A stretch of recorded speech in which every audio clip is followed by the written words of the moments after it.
Daniel Jones is the New York Giants starting quarterback, and the question is, can the Giants' new head coach, Brian Daboll, save him? Can Daniel Jones be saved at all? Brian Daboll helped develop Josh Allen in Buffalo, and so maybe he can work some magic and fix Daniel Jones. That leads me to a question on Patreon. You can also write in on Patreon. Michael wrote in, as you can do. Go to patreon.com/Zach Schaumler. Michael says this, Giants fan here. Personally, I am so tired of all the Daniel Jones haters.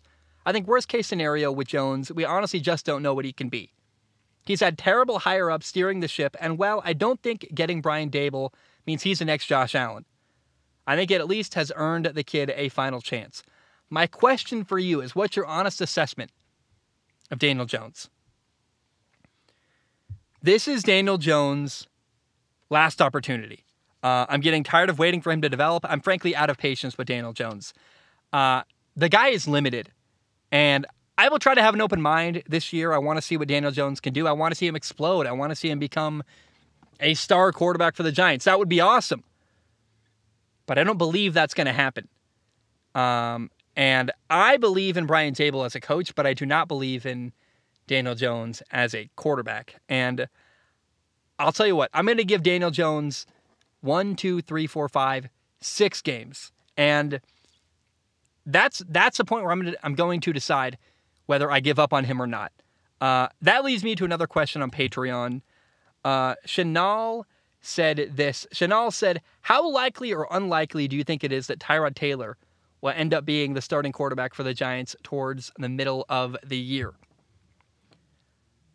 I genuinely believe that Tyrod Taylor is a better quarterback than Daniel Jones. He's a better athlete.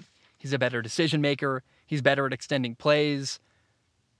I'm hoping that Brian Daboll can work magic and make Daniel Jones into a great quarterback. I'm not confident that he can, though.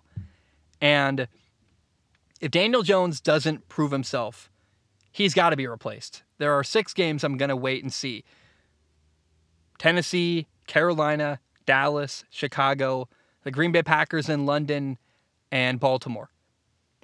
After the Ravens game, we're going to know whether or not Daniel Jones can be the Giants franchise quarterback. I'm going to give it 6 games. We'll find out. It'll be yes, no, or maybe. And maybe means no in this scenario. But I'm getting really tired of waiting for Daniel Jones to pop. The preseason was ugly and not great. And that's against backups and vanilla defenses. So I'm like, okay, I'll give it 6 games. I'll have the answer by week, whatever game they play, the Baltimore Ravens. I think it is week 6. After that game, I'll make a segment going like, well, we figured it out. He's good or not. And I just am getting really, really tired of waiting for Daniel Jones, especially, like I said, when Tyrod Taylor's sitting behind him, and I think he genuinely gives the Giants a better opportunity to win week in and week out. So it's going to be a hard year watching Daniel Jones, thinking all year that the backup quarterback's better than him.